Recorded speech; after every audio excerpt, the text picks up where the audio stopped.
Oil paint is simple. At its most basic, it's just a mixture of oil and pigment. But depending on the colour and quality, a litre of this paint could cost you between $285 and $1,000. So what is it that makes this paint so special, and why is it so expensive?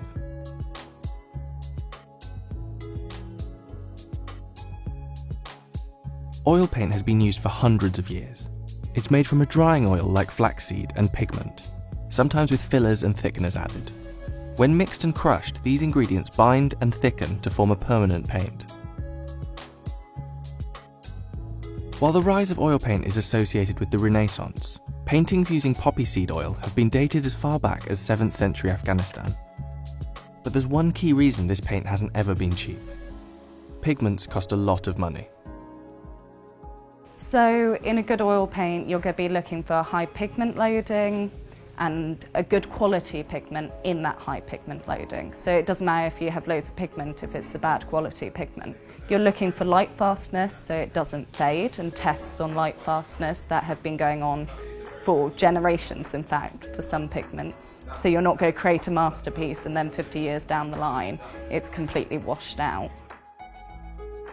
The highest quality oil paint can be up to 75% pigment. And throughout history, the most sought after pigments have been worth far more than their weight in gold.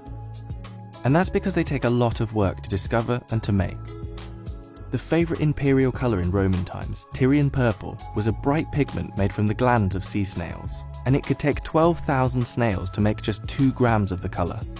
Indian yellow was originally made from the urine of cows fed only on mango leaves, and in the 16th to 19th centuries, mummy brown was actually made with the ground-up remains of Egyptian mummies. And while the colour was perfect for some flesh tones, we quickly ran out of mummies to use.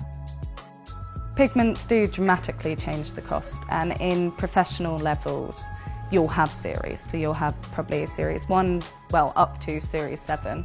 The higher the number, the more expensive it is. And that's due to the pigments, how difficult they are to obtain, where they come from, and also how in demand they are as a product in the real world. Possibly the most valuable, though, was ultramarine, literally meaning beyond the sea, as it had to be mined in Afghanistan. It was made from lapis lazuli, which in its purest pigment form can still cost up to $30,000 per kilo. The gemstone was used to make the pigment until a synthetic version was created in 1826.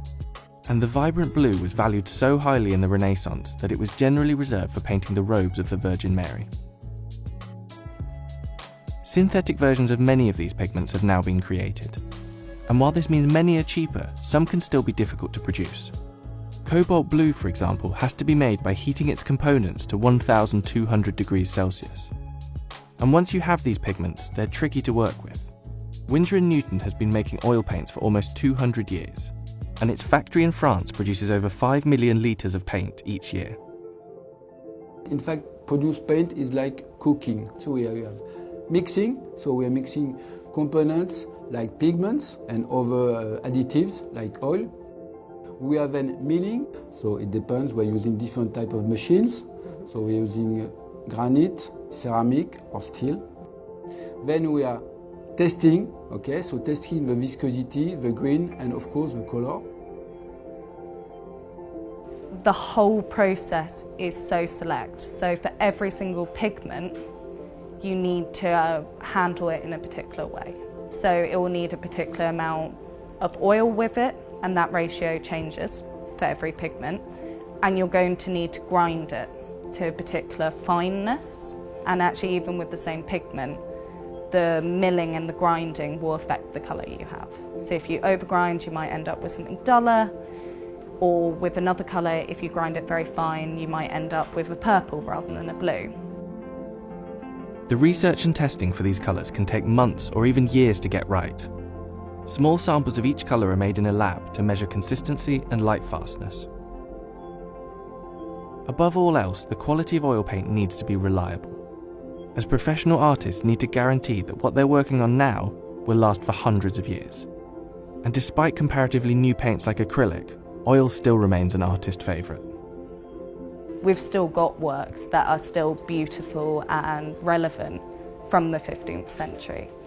And it's durable, and it has this ability to layer, where you can scrape back, you can keep working, you can work on a piece for years and keep on redoing it, and it gives every piece this history. And the materials themselves are expensive, they're reliable, they're gorgeous. I mean, they come out of the painting at you.